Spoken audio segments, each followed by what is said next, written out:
Hello दोस्तों, आज मैं दो टावल आर्ट लेके आया हूँ। दो टावल आर्ट, छोटा सा दो टावल आर्ट लेके आया हूँ। बहुत आसानी से आप लोग सीख सकते हैं।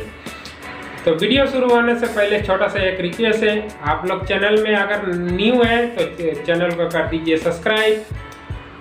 चैनल में पुराना है तो वीडियो को कर दीजिए लाइक। तो चलिए हमारा वीडियो को फुल वॉच करते हैं।